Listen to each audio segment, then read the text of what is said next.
Let's observe silence for some time.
Om.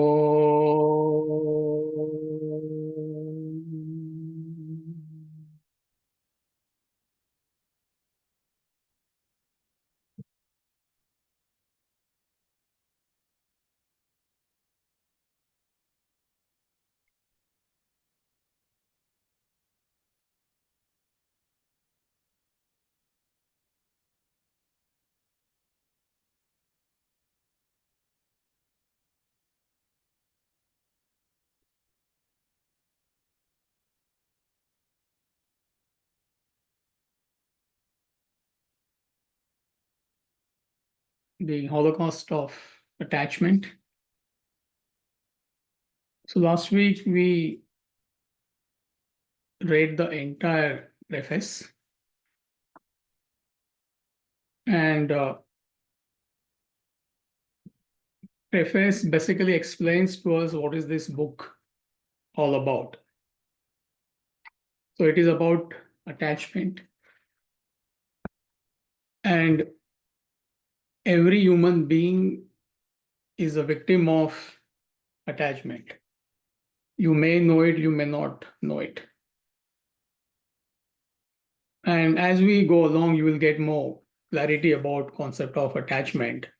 So you don't have to worry about what is it all about. So to explain in the layman's term, attachment equals possessiveness. If you are attached to any object or a being, you become dependent on that object or a being. It is the easiest way to understand attachment. So when that object or a being is with you, you're fine. But when that object or a being is not with you, you feel restless because your happiness, your joy, use any word, is dependent on that object or a being. So therefore we say attachment is possessiveness.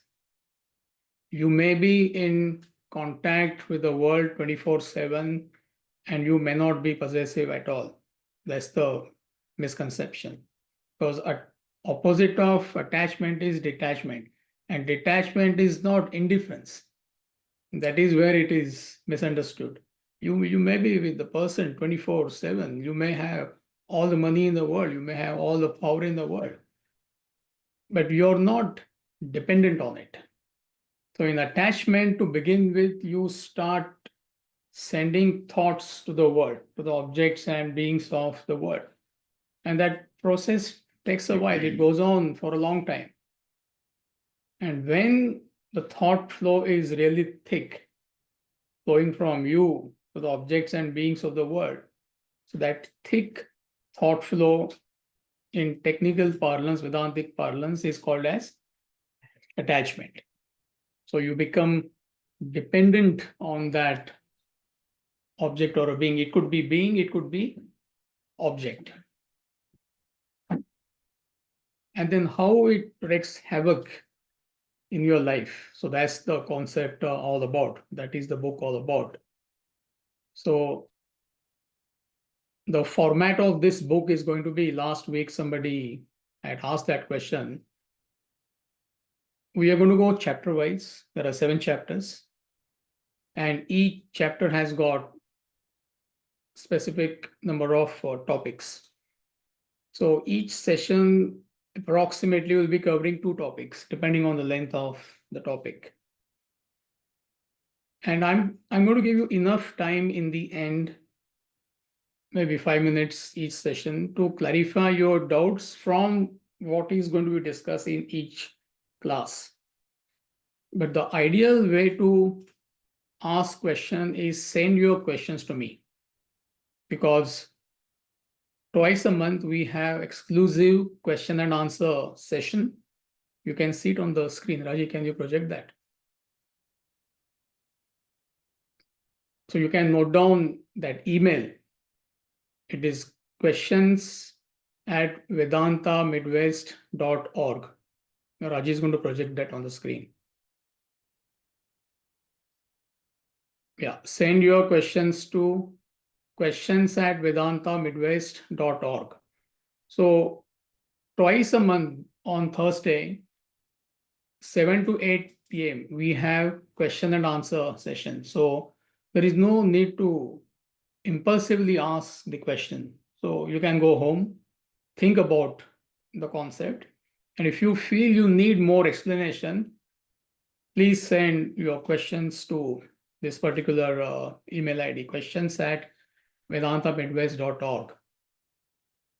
And once you receive the question, you will get an email from us, because on an average, twice a month, we have Q&A session, Thursday, 7 p.m. to 8 p.m. So that's the right way to ask a question. So we'll start with the first chapter.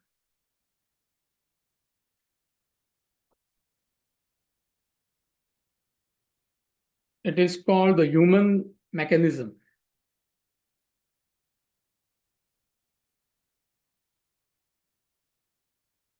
And there are 6 topics.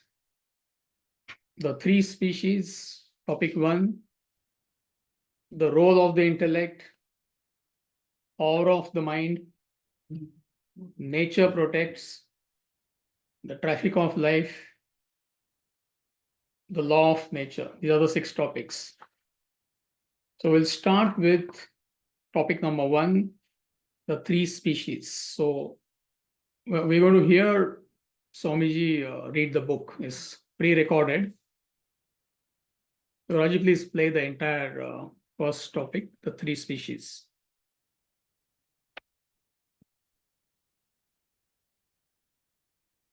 Chapter 1, The Human Mechanism. The 3 species. The 3 species of living beings existing in the world are plant, animal, and human. A plant has only a physical body. It has no mind, meaning no feeling or emotion, and no intellect, no capacity to think, reflect, or understand. Whereas an animal has a body and a mind to feel emotions, but no intellect. Only a human is gifted with all 3 equipments: a physical body, a mind, and an intellect. You belong to the highest species by virtue of possessing an intellect. The human body has 5 organs of perception and 5 organs of action. The organs of perception are the eyes, ears, nose, tongue, and skin. The organs of action are the hands, feet, and the organs of speech, generation, and excretion. The mind comprises emotions and feelings: love, hatred, kindness, passion, anger, envy, jealousy, etc. belong to the mind. The intellect is the faculty to think, reason, judge, and decide. As a human being, it is your prerogative and prime obligation to develop the intellect and use it at all times. If your intellect is not developed, strong enough to control the mind, you could run into several problems. You cannot afford to let your mind take over your activities without the supervision and governance of your intellect. Perfect. See, the first lesson and perhaps the last lesson we all need to learn and understand that only a human being has intellect. Buddhi is called as buddhi in Sanskrit. That is why being born as a human being is rarest of rarest opportunity. So what is our proportion? What is human population compared to other creatures? There is no comparison. You can't even say 0.1%. It is, you can't even count. And of all these trillions and trillions of living beings, only human being has been given this gift by the nature, which is called as buddhi, the intellect. So that is why human birth is rare. And then is analyzing, is simple analysis. Like plant life also is a life. It is life. But it is just existing. It is as if it is in a deep sleep state. When you are in deep sleep, which is dreamless sleep, I mean, you are alive. We all are alive. Everything is functioning perfectly, but you're not conscious of anything. There are no feelings, there are no emotions. Definitely, there is no intellect when you are in deep sleep. So, plant life is as if they are in a deep sleep. In fact, it is deep sleep state of consciousness. So, definitely, they have a body, and that is life. There is an expression of life, but plants do not have feelings and emotions. Definitely, plants do not have intellect. Animals, definitely, they have feelings, emotions. Body is there. Every living being has to have a body. They have feelings and emotions. If you have a pet at home, you will know what I am talking about. It doesn't need too much of explanation. But all animals, they are denied intellect. So when we say that some animals, they may have rudimentary intellect. I remember a dog, like one of our friends had a dog. Long time back, we're talking about. And if you tell him his name was Johnny, I think, Johnny play dead. Johnny play dead. It was so funny. Small little dog, and we have to tell him, Johnny play dead. So rudimentary intellect is there. But for all practical purposes, it is no intellect.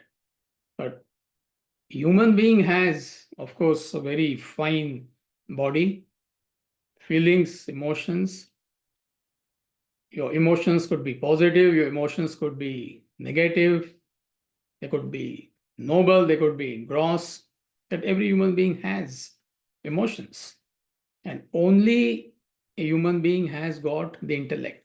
So that is why being born as a human being is a rare opportunity. And Due to this intellect helps you to navigate through life's challenges. Number one. And intellect can take you right up to the goal of self-realization. Intellect has got two functions: capacity to think and reason. So when you use intellect, you can navigate through any challenge of life. You may not use it.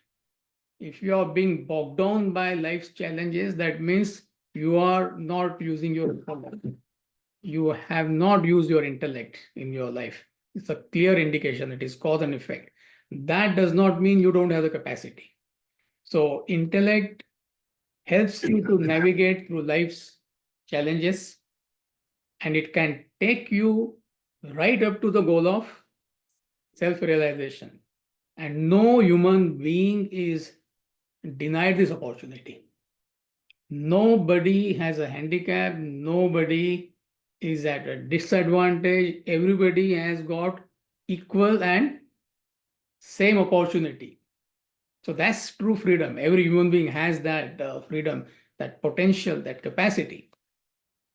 But unfortunately, hardly anybody is using this potential, this capacity. Forget about goal of self-realization. Most people, they are bogged down by challenges of life, isn't it? So no point aspiring for the ultimate goal of self-realization, spiritual enlightenment, you can call it anything, when you cannot manage your day-to-day affairs, isn't it? I mean, you may have that goal. I mean, every human being has that capacity. Yes, I want to reach the ultimate. But are you able to handle your day-to-day affairs? That is where most people, 99% people, they are bogged down. Like relationships. Most people, they can't manage their relationships. At home, at work, parent, children, societal relationship. As a humanity, what is happening to us right now? I mean, nobody knows whether we'll be alive next year. Uh, whole world is out there we want to get each other. We all are human beings. We all are brothers and sisters, and brother is trying to destroy the brother.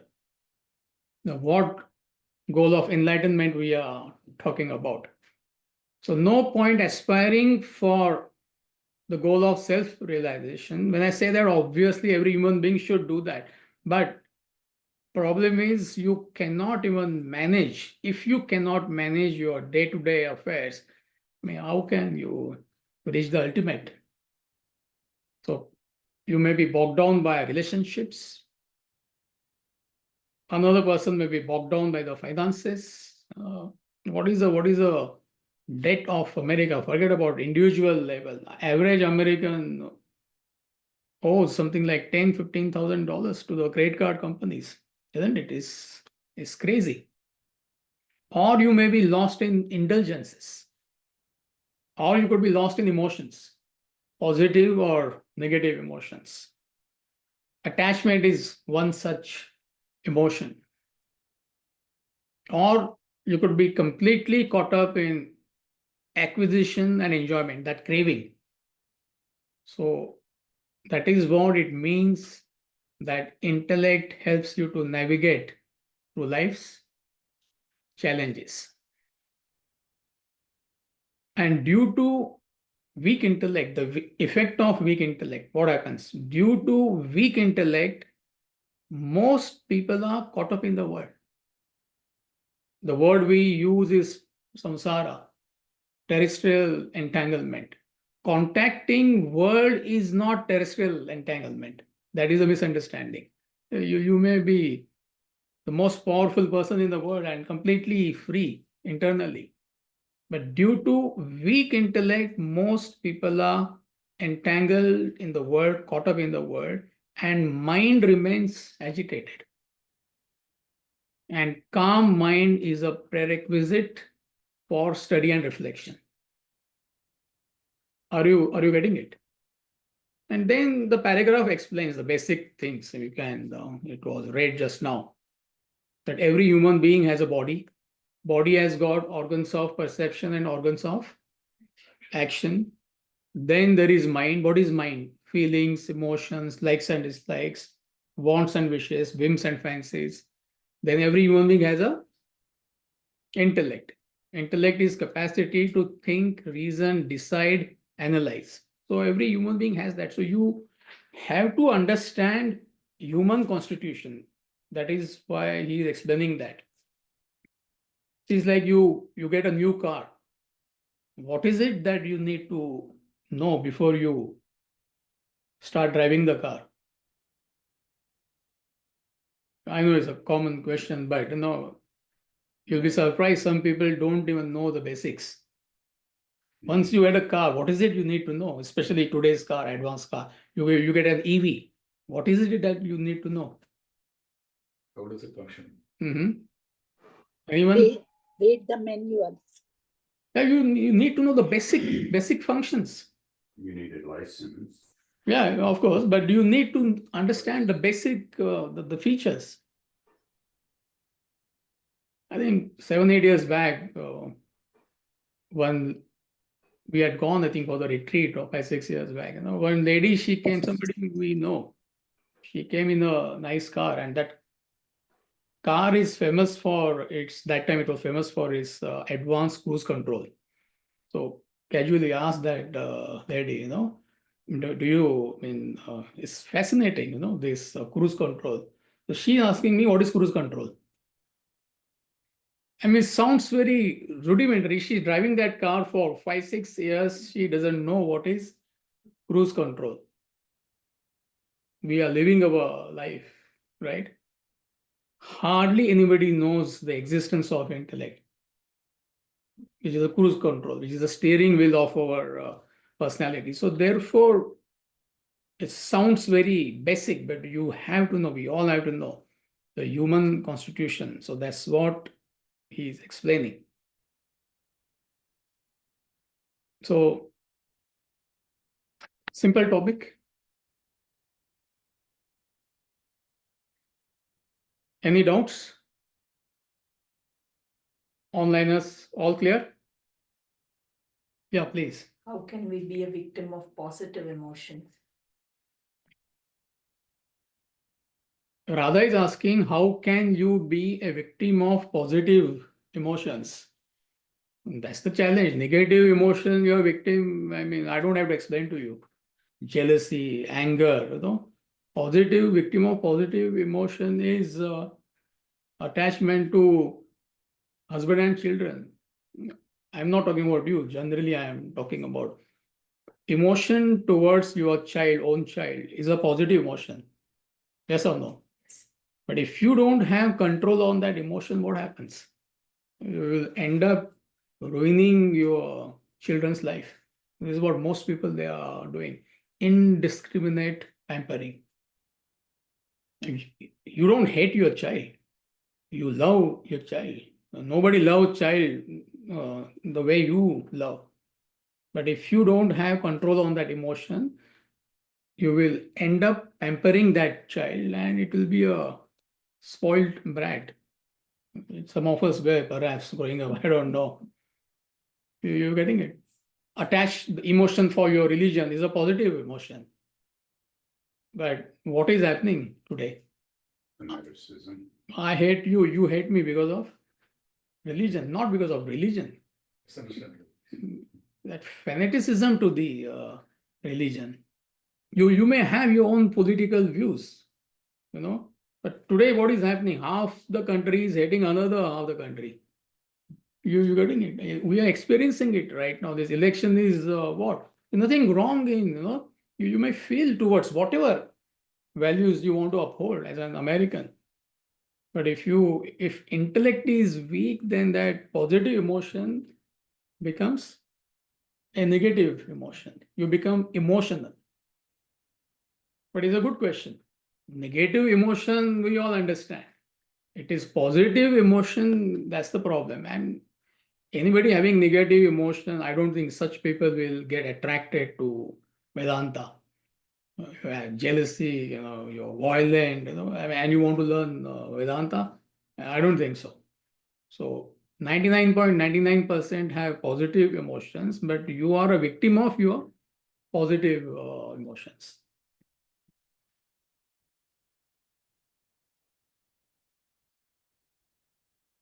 Are you okay, brother?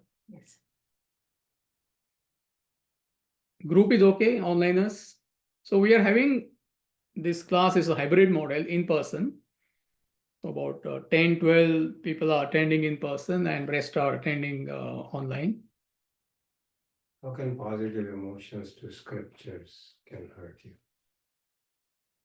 How can positive emotion for the scriptures hurt you? Same, how can a positive emotion for the religion hurt you? It's one and the same thing. Religion equals scriptures. You get attached to Bhagavad Gita. You may have best emotions for Bhagavad Gita, which we study every Saturday. But if you get attached to that, then Bhagavad Gita is the only way. Krishna is the only great person. The rest is all. This is what is happening in the world today. So religion equals scriptures.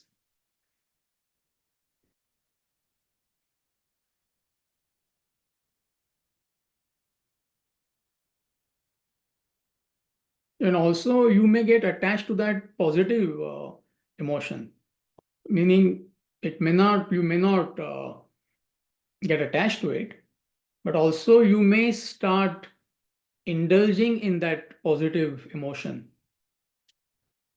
And that emotion, we are talking about that divine emotion, it is supposed to be means to an end. So you will start lingering in that positive emotion and get stuck there. Then you will not move. So it's in another language, it is called as attachment to the spiritual path. Since you asked about emotion, they say devotion. So devotion is must, but you may get attached to that divine emotion. And instead of uplifting you, then you get stuck.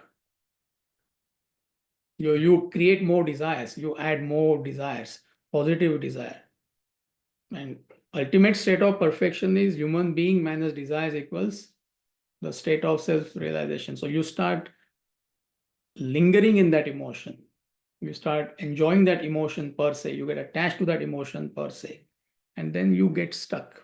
You don't progress spiritually. So that is another point. I won't acknowledge, but there are scriptures that lead the followers towards violence and bad deeds. So when he describes scriptures, I'm assuming, in those scriptures, which don't do that. But there are other scriptures we have to be able to acknowledge that lead you in the wrong direction. See, the question is, sorry, I didn't get your name. Subodh. Subodh is asking a question. There are scriptures which advance violence or whatever. This is a question, right? Mhm. No scripture in the world does that, first of all. No, we hear about it now. No, what you hear has got no meaning. Okay. Any religion in the world has been reduced to three things: blind faith, mechanical rituals, and superstition. No exception. Any religion has been reduced to blind faith, mechanical rituals, and superstitious belief. You take away these three things, there is no religion left, true religion. And true religion is based on eternal principles of life and living. We call it Sanatana Dharma. Sanatana Dharma meaning eternal principles.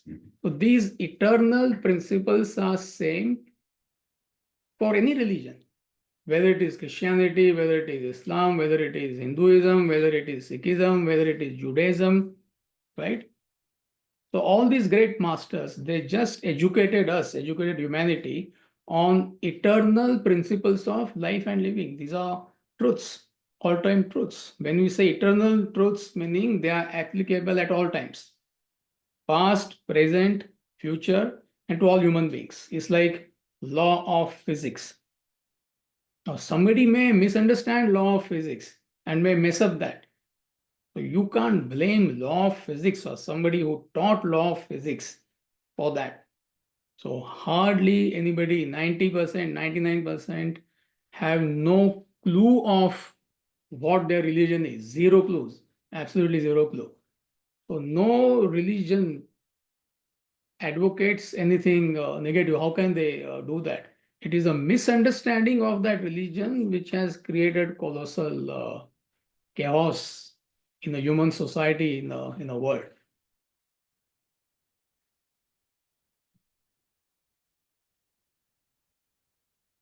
Do you get it? Yes, thank you. It's not the religion that teaches you that, it's misinterpretation by human beings. Correct. All right. Topic 2, the role of intellect.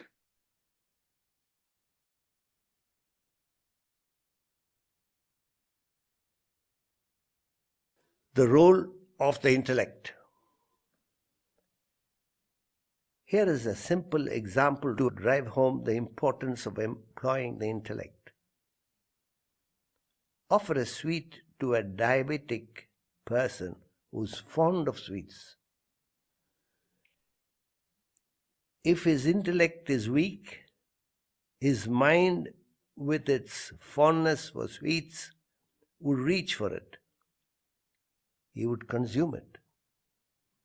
Whereas a strong intellect would control the mind's desire and refrain from indulging in it. A person's life in the world, therefore, depends primarily upon the varying strengths of the mind and intellect. If the mind is strong and intellect weak, he would succumb to the temptations around and yield to them. And when the intellect is more powerful than the mind, he would stand firm and deal with them appropriately. This is just one example of your experiences in life. You must realize the conflict between the mind and intellect goes on all through your life. The senses have a natural tendency to draw the mind to their fields of enjoyment. The eyes carry the mind to beautiful sights and scenes. The ears draw the mind to good music. The nose carries it to attractive smell. The tongue to pleasant taste. The skin to nice feel and touch.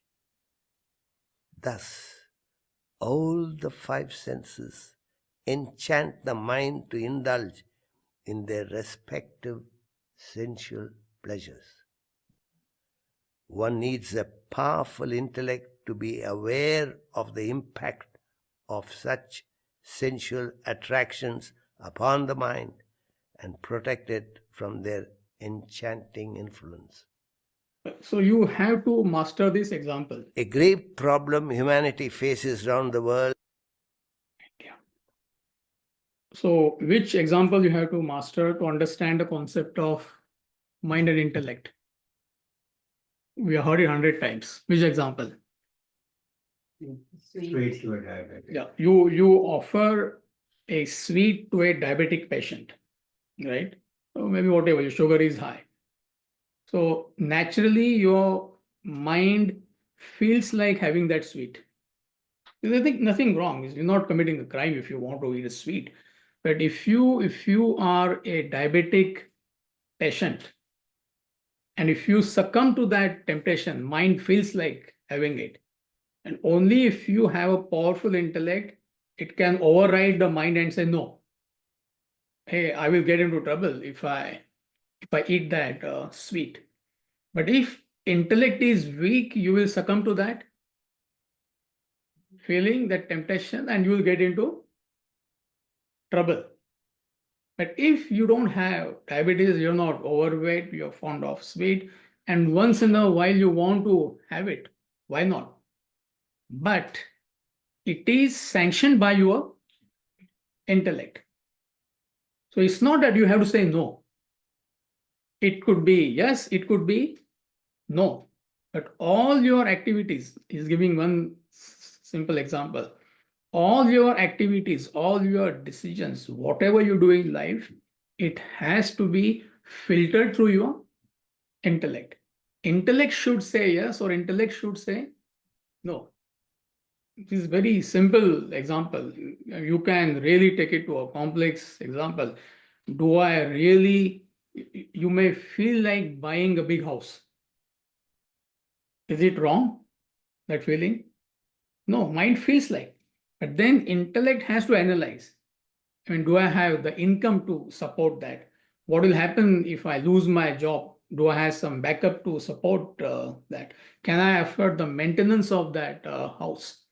And if you come to a conclusion that perhaps it makes sense to shift into a bigger house, but that decision is sanctioned by your intellect. If it is mind based, then you could get into trouble. Therefore, we find so many foreclosures are happening. You know. So now you go on multiplying the example. And most of our activities, they are propelled by mind alone. I mean, hardly anybody uses intellect because intellect is not developed. Whole life you have been living like that. You understand the difficulty of, first of all, extricating yourself out of that mess. If you are in a mess, it is because of what? Mind. Whose mind? Your mind. Your own mind, my own mind. So it's a very powerful example. And then he explains how it affects your attraction for the sense objects. So there's a constant push and pull happening between the sense objects and us. And sense objects are very attractive. And the senses, eyes, ears, nose, tongue, and skin, he already explained that.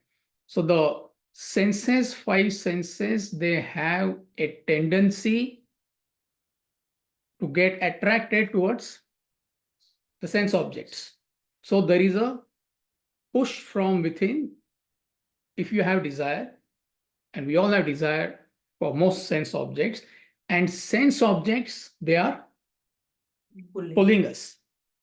And behind the sense objects is a mind. And behind the mind is the intellect. So if intellect is weak, meaning it cannot control the mind, senses will pull it. And then you will get into trouble. So this tug of war, this push and pull is constantly happening in our life. And if you lose your intellect, then it is gone. Like Bhagavad Gita beautifully describes, Buddhina shat pranashyati. If when intellect gets pulled, the entire personality is destroyed, meaning you are destroyed. Could be any weakness. One could have weakness for alcohol. If you cannot control that one weakness, once in a while, okay for fun if you want to have, it's not a crime. But we are talking about somebody who has no control. That one weakness, person may be good, that entire personality could be destroyed. So this push and pull is constantly happening. And throughout your life, you have to face this challenge. And if you don't have powerful intellect, you can succumb at any time. It's a question of more or less. And one weakness can bring about your downfall in life. We see so many examples, I mean, without getting into the details. Corporate scams, we have heard of famous doctor here, there was some, I mean, the Jigar was mentioning to me, I'm not getting into the details. No, it's not that he's a demon or something, he's a fine human being. But that one weakness that I want to earn more money. they did something which is unethical, and gone. The whole life is ruined. So what you need to understand is throughout your life, you have to handle the sense objects, and you can succumb anytime. Do we have that PowerPoint, Raji? Yeah. So it becomes easy when we see PowerPoint, and you can also show it to those who are attending in person but can't see the screen. Yeah, you can show it to Subodh. I'll show you. Oh. So what I explained, I just put it in a PowerPoint. So there's a constant push and pull between the sense organs and the sense objects. Sense organs, what are the sense organs? Eyes, ears, nose, tongue, and skin. And what are the sense objects? Corresponding sense objects. Eyes get attracted to color and form. It's a natural thing. Ears, they get attracted to sound. Nose gets attracted to smell. Tongue gets attracted to taste. Chinese food, Mexican food, I don't know what all we like. There's nothing wrong in that. Skin gets attracted to touch. Massage sits. I mean, okay, nothing wrong in that.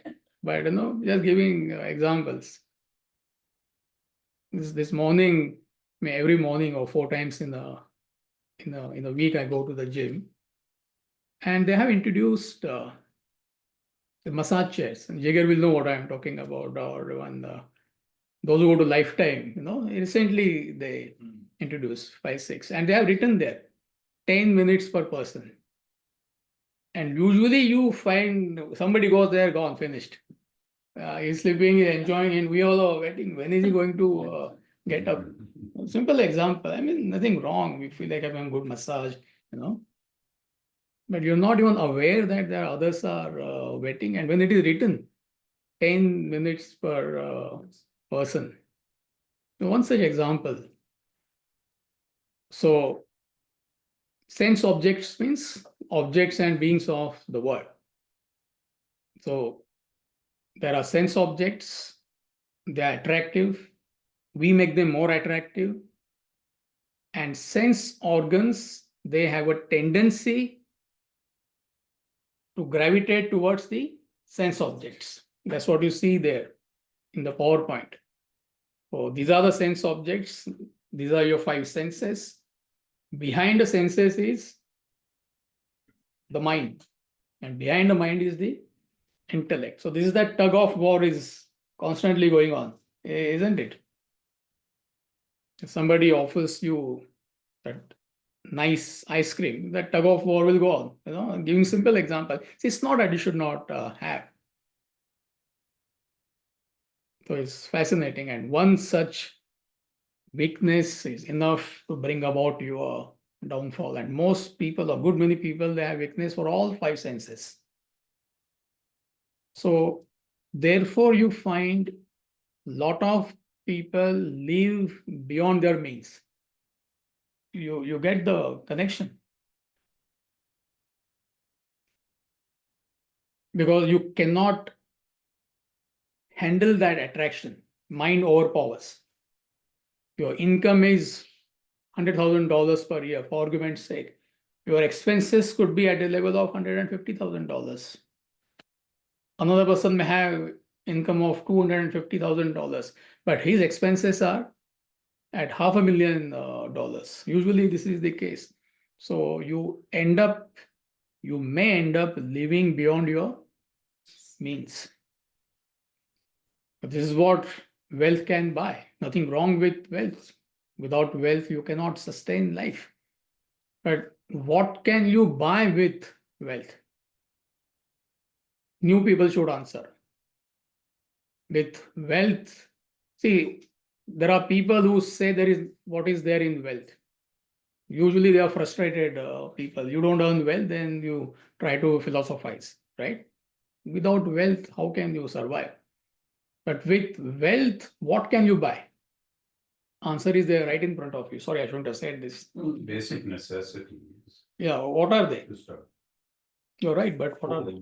Roof over your head Mhm. and whatever other utility bills you have to pay and transportation. Mhm. That's a requirement in the US. Mhm. Yeah, correct. Subodh is right. Anyone wants to take a shot? Those who are attending online. With wealth, what can you buy? Sense objects. Sense objects.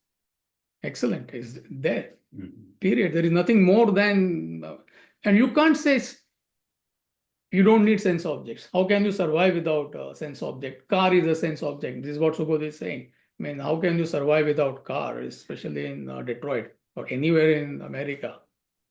The laptop we are using is a sense object. How can you survive without, So with wealth, you can buy sense objects. Yes, somebody had some answer. Somebody was saying something. Okay. No, feel free to participate. Don't hesitate. Yeah. So anyway, so with wealth, you can buy sense objects. So any person who has a craving for wealth, who is obsessed with wealth, he's obsessed with what? Sense objects. It is as simple as that. That doesn't mean you don't need wealth. This is where people misunderstand. So if intellect is weak, you may end up living beyond your means. And in good many cases, whole life is like that. It has got nothing to do with the quantum of wealth. We all wish there was something called as quantum of wealth. Once you hit that mark, it's done. There is no such thing. Now, the most richest person in the world, he wants more riches. You're earning $500,000. Are you going to be happy with that? You want 1 million. You hit $1 million, you want more. So there is no such thing called as quantum. So throughout your life, you may end up living beyond your means. Why? Your intellect is weak. It overpowers your mind. See that tug of war? I'm trying to explain that. Also, if you don't have control on the sense objects, you're succumbing to temptations. It can interfere with your goals in life, achievements of your goals in life. Not necessarily spiritual, of course, spiritual, but even your worldly goals, you will suffer. A student who succumbs to the senses, what happens to him or her? I'm sure you will give me 10 examples. I will give you 10 examples, isn't it? He may be a good student, but he may fall into a bad company and may become indulgent. So how can you achieve that goal? Even as an adult, if you succumb to sense objects, what can you achieve? See, it's not easy to be an achiever in any field. To remain on top is not easy. 6 o'clock comes and bell rings and you want to become indulgent, what can you achieve? This is what is happening. There are people who are just not available on the weekends. See, I'm not saying you should work on the weekends, but there are people you just can't. I mean, I heard this from so many people who are heading their departments.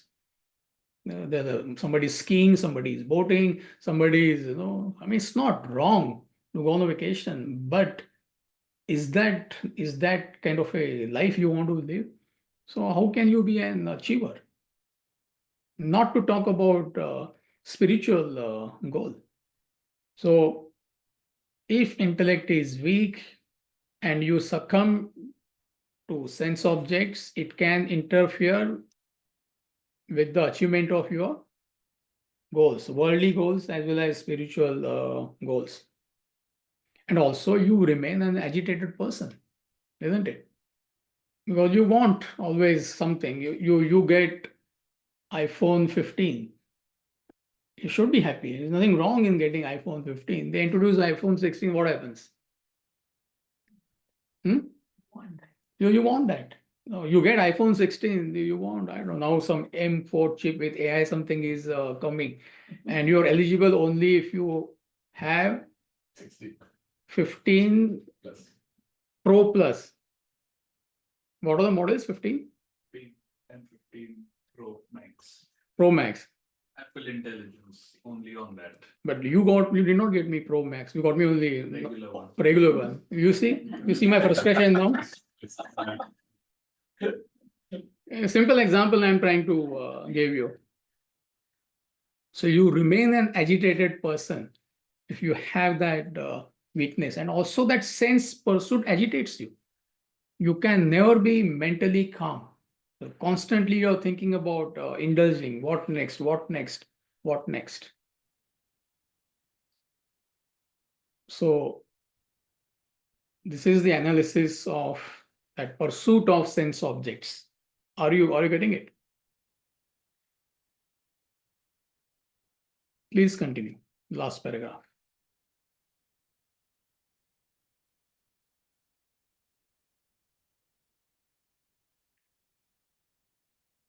Is the total lack of awareness of the intellect.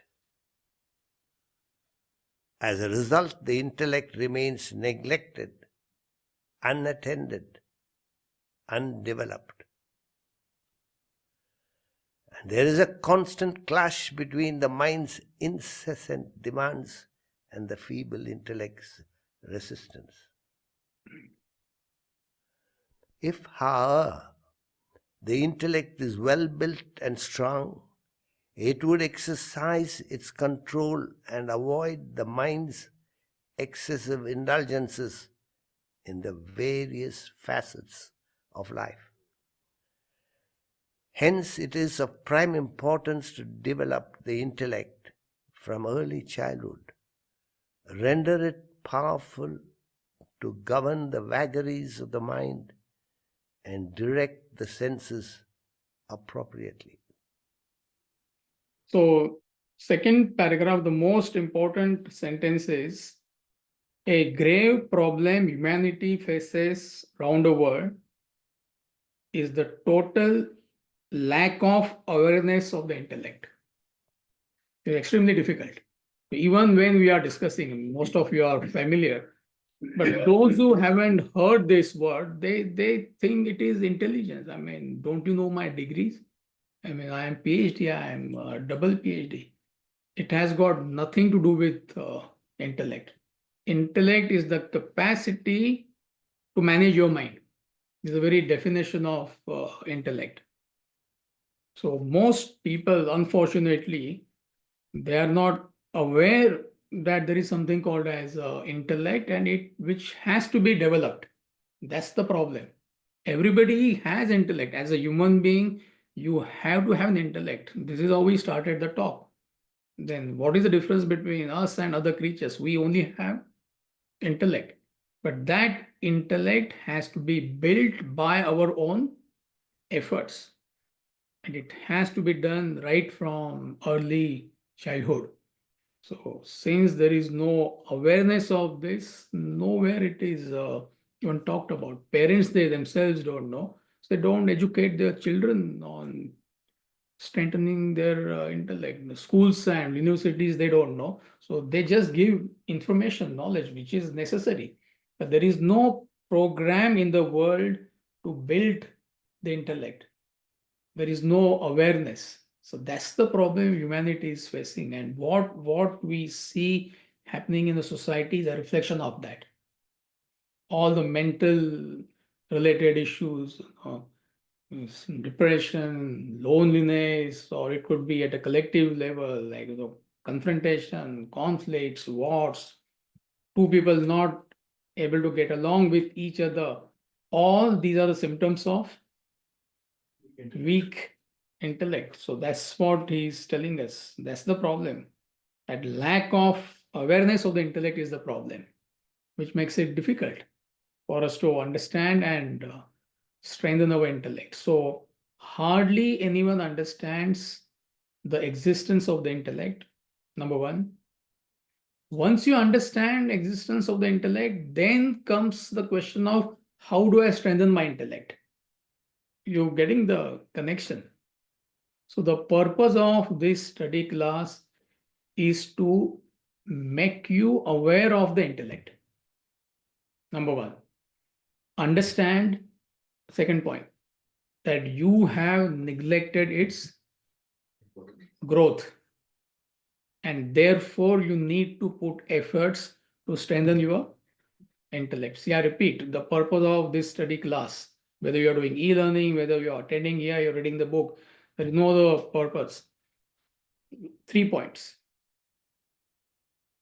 To make you aware of the existence of the intellect, which is different from intelligence. Number 2, you need to understand that you have neglected its growth. And third point is you need to put efforts to make your intellect strong.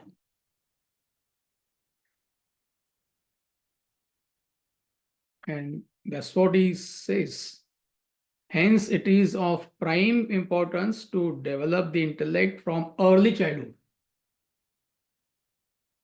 Render it powerful to govern the vagaries of the mind and direct the senses appropriately. So imagine what kind of a life a person will have.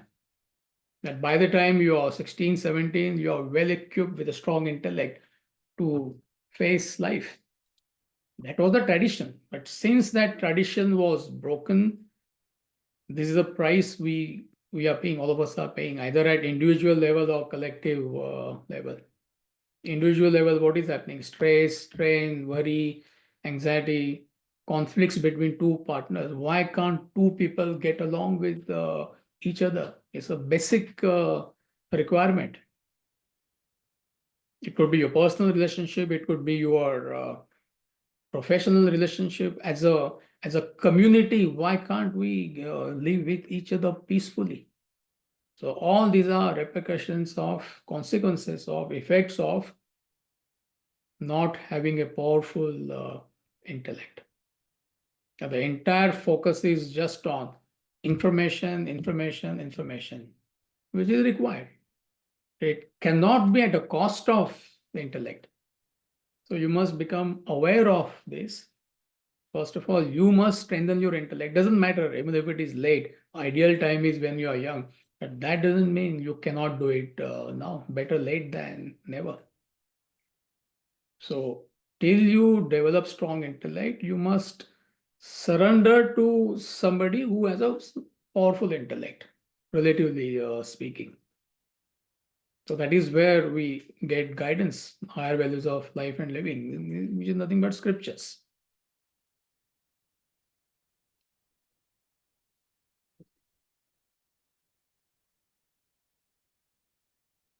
Yeah, so yeah, time up. So I'll give you a few minutes to clarify your doubts, if any. But like I said, I know a lot of information, a lot of knowledge we have discussed today. But you can go home, think about it. Don't hesitate to send your questions. That's the ideal way to go about. But if something is not clear at all from what we discussed today, I will give you a few minutes.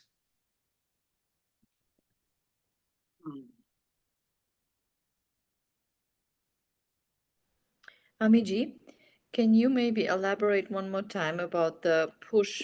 You said push from within the sense organs.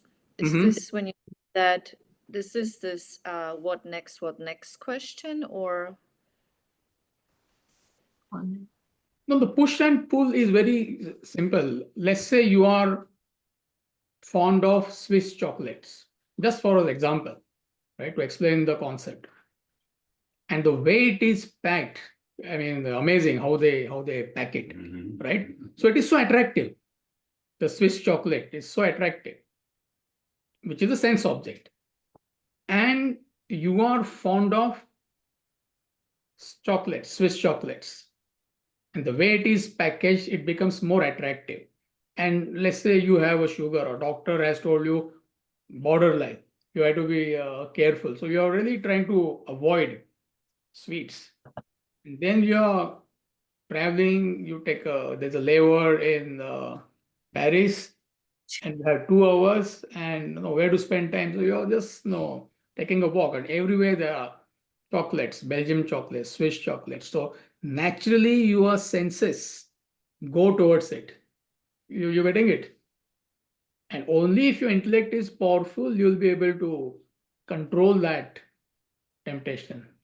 But if intellect is not powerful, you will succumb to that temptation. So you understand that example, the rest is clear. So this push and pull is constantly going on.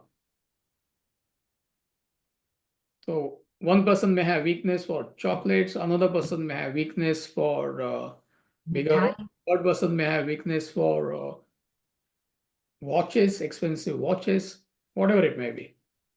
Burberry t-shirts. Whatever. I mean, there are millions and millions of sense objects in the world, but it is eyes, ears, nose, tongue, and skin. This is what these are the 5 sense objects. And then they get attracted towards corresponding sense objects. So only if you have a powerful intellect, you will be able to control.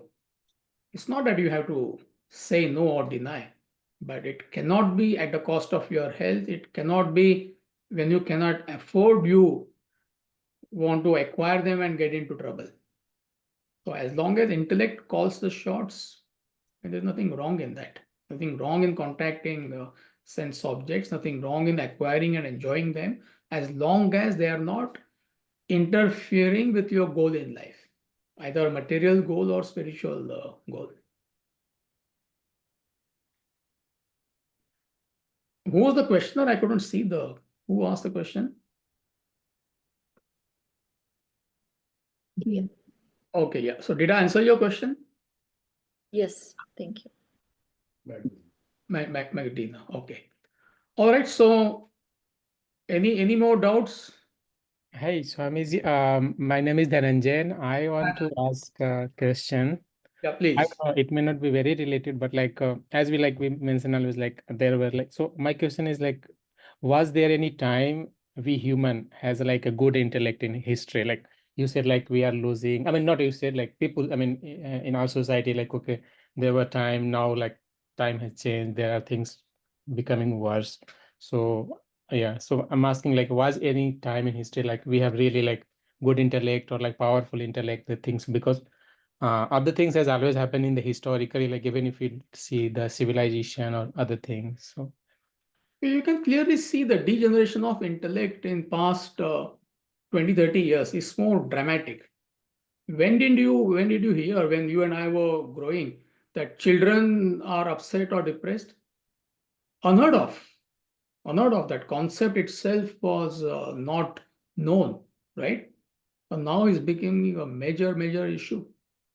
I mean, so many children who are suffering from this mental wellness issue. In the last 10, 20, 25 years, it has happened. I had never seen while growing up. If you go one generation, like parents and all, I mean, unheard of. Heart attack was when you cross 60, 65, isn't it? And now youngsters are getting heart attacks. The divorce rate, even in America, the divorce rate is around 70%. You go back 40, 50 years back, what was the divorce rate in America? Maybe 5%, 10%. So in the span of 30, 40 years, we see the dramatic degeneration of intellect within our lifetime. thank you. All right, so I will see you next Sunday. Okay, bye. Thank you. Amitji. Thank you. Thank you, Amitji. Bye. Thank you. I see you all next week. Thanks, Amitji. Thank you so much. Thank you, Amitji. Thank you.